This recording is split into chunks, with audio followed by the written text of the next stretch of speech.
Welcome. जैसा मैं हमेशा कहता हूँ, अगर आपकी कोई समस्या है, कोई प्रॉब्लम है जो आप चाहते हैं हम लोग मिलके सब उसको सॉर्ट आउट करें, तो आप ज़रूर लिखिए मेरे को।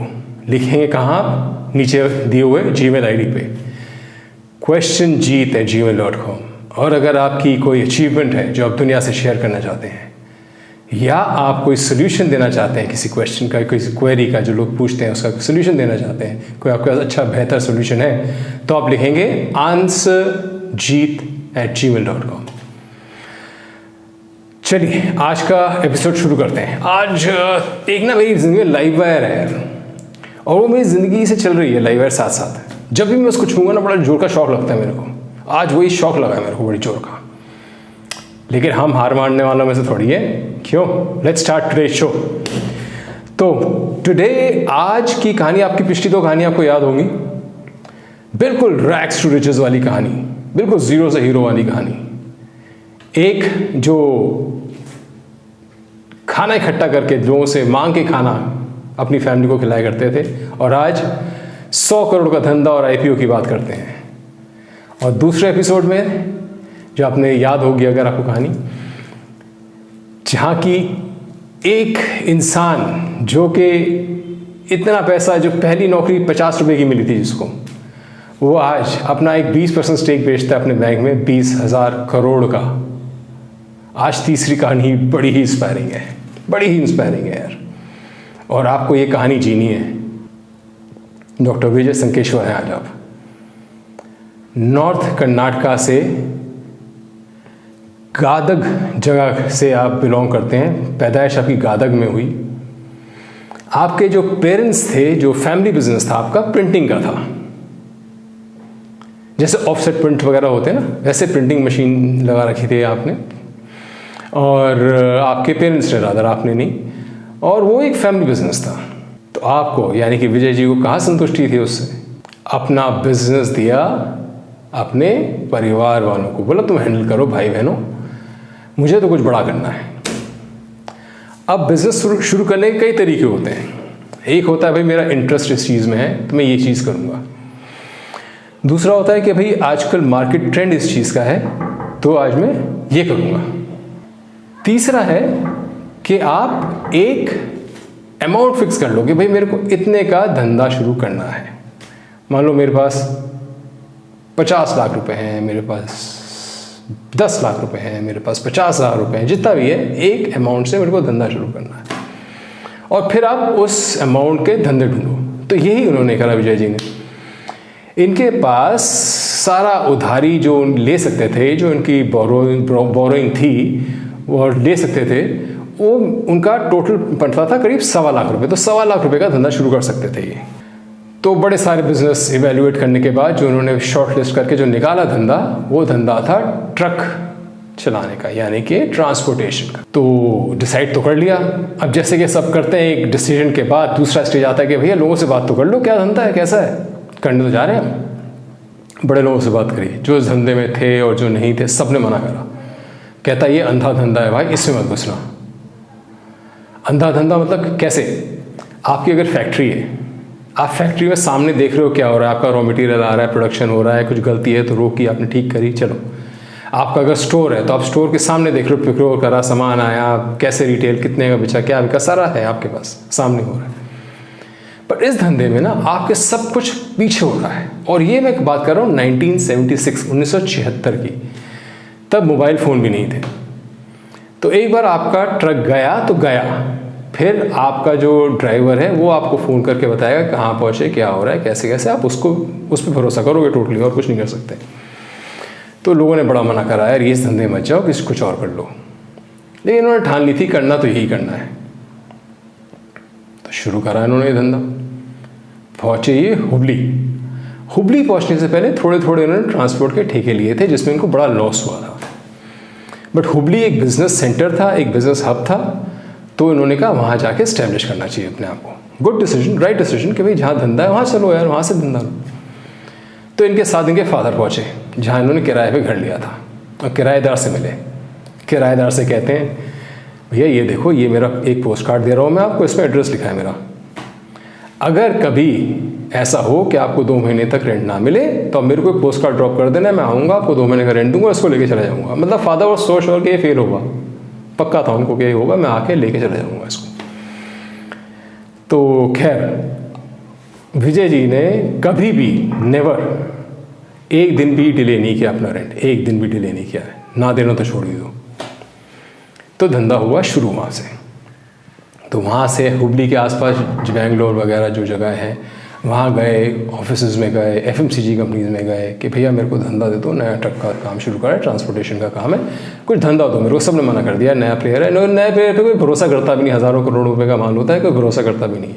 ठीक भी था। खैर वापस आए, सब कॉन्ट्रैक्टरी करी।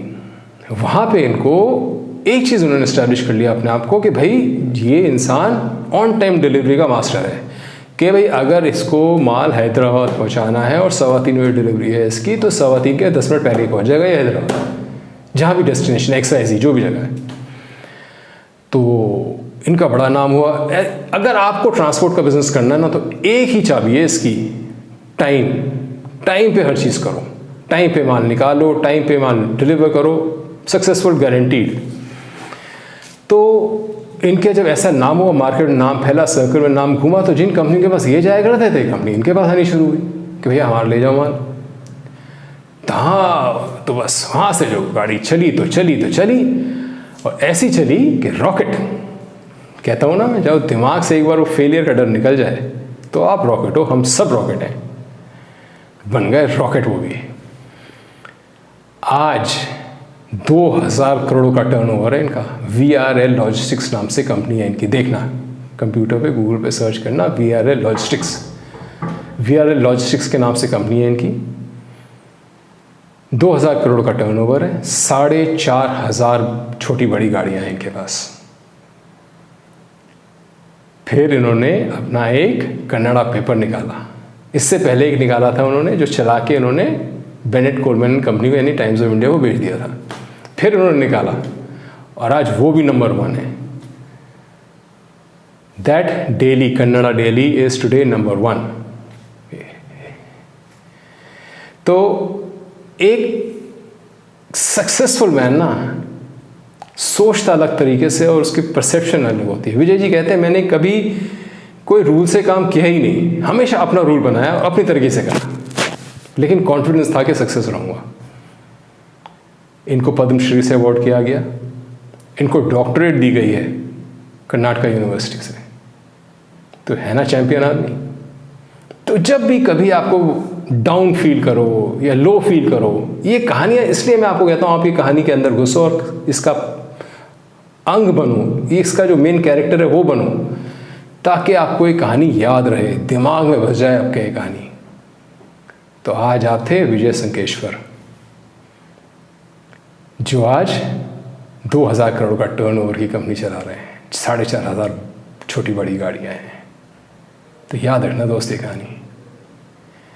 चलिए आप चलते हैं सेकंड चैप्टर पे, जो हमारा सेकंड चैप्टर है। आज बड़ी प्रैक्टिकल सी क्वेरी आई है। ये कोई लेडी हैं, इन्होंने अपना नाम नहीं दिया। अच्छा, आप लोगों को अपना नाम ना देना चाहो कोई दिक्कत नहीं है, मैं कहता हूँ कोई दिक्कत नहीं, नाम मत दो, लेकिन कोई इनिशियल वगैरह कुछ दिया ताकि मैं आपको एड्रेस कर सकूँ। अब मैं आपको हेलो लेडी कहूँगा, पता नहीं कैसे एड्रेस करूँ, समझ नहीं आता मेरे को। चलिए एनीवेज आज इनका सवाल पढ़ते हैं। ये लिखती हैं I am 26-year-old working professional and have been in a relationship for last 2 years. We both live in Kanpur and our parents are in Lucknow. Our parents know about our relationship and want us to get married, but I am apprehensive as I have seen a lot of families breaking up. I would like to live with my boyfriend and see our real compatibility. My parents are dead against the idea. Please suggest. ये कहती है भाई मेरा एक boyfriend है, ये रहती हैं लखनऊ में, इनके पेरेंट्स रहते हैं कानपुर में, इनका बॉयफ्रेंड है ये उनके बॉयफ्रेंड 2 साल से साथ है, लेकिन ये शादी से पहले इनके साथ रहना चाहती हैं कि ताकि पता चले कि भाई कंपैटिबिलिटी से डिवोर्स का दिक्कत नहीं आएगी बाद में। तो चलिए अब इसका जवाब देखते हैं। देखिए इसके पहले तो लीगल एंगल देखते हैं। आप एक एडल्ट हैं और आप लिव इन कर सकती हैं, कोई दिक्कत नहीं है। Under article 21 of the Indian constitution आप आराम से एक लिव इन रिलेशनशिप में रह सकती हैं, पहली चीज़। दूसरी चीज़ की स्ट्रेंथ्स और वीकनेसेस देखते हैं। स्ट्रेंथ, पहले तो जैसे आपने कहा कि भाई हाँ आप एक इंसान को अच्छी तरह जान जाते हो। देखो, अगर आप एक किसी से प्यार करते हो और 3-4-5 घंटे साथ रहते हो तो 4-5 घंटे मुखौटा भी रह सकता है, उसकी असलियत इंसान की जाननी थोड़ी मुश्किल होती है। लेकिन आप जब लिव इन करते हो, जब रहते हो किसी इंसान के साथ, तब आपको जो उसकी दिक्कतें हैं, उसकी वीकनेसेस हैं, वो तब वो समझ आती हैं। बिल्कुल ठीक कह रही हैं आप। That is I agree with, and that's one thing that in fact Europe में तो लोग बच्चे भी कर लेते हैं, उसके बाद शादी करते हैं, लिव इन में ही कर लेते हैं सब। खैर, we are not going to that, I would never recommend that. ये मैं उसी पॉइंट पे आ रहा हूँ, वीकनेसेस पे आऊँगा जब। दूसरा इसकी जो स्ट्रेंथ है वो ये है कि अगर कंपैटिबिलिटी नहीं बनती तो आप एक दूसरे को छोड़ के जा सकते हो। There are no legal complication, divorce कुछ नहीं है, आप छोड़ के जा सकते हो। तो ये तो होगी इसकी स्ट्रेंथ्स। अब इसकी वीकनेसेस, अगर आप एक फिजिकल बाउंड्री क्रॉस कर जाते हो, और अगर स्पेशली फॉर फीमेल, अगर प्रेगनेंसी या कुछ हो जाती है and if the partner denies और is not ready to accept, तो वो एक लेडी के लिए बहुत ज़्यादा प्रॉब्लम हो जाती है। गोइंग फॉरवर्ड शायद ये कॉम्प्लिकेशन कम हो जाए, एक्सेप्टेबिलिटी ज़्यादा आ जाएगी, लेकिन अभी तो बिल्कुल एक्सेप्टेबिलिटी नहीं है। तो ये एक बहुत बड़ी प्रॉब्लम है। दूसरी प्रॉब्लम ये है कि लीगल स्टैंडिंग नहीं है आपकी कोई, in the sense you are not married, तो आपको लीगल स्टैंडिंग नहीं है। तो आप कहीं घर लेने जाते हो या कोई ऐसी चीज़ करते हो जो कि जॉइंटली करना चाहिए, तो एज अ मैरिड कपल आपको हमेशा प्रेफरेंस दी जाएगी than as an unmarried couple. तो ये एक दूसरी वीकनेस है।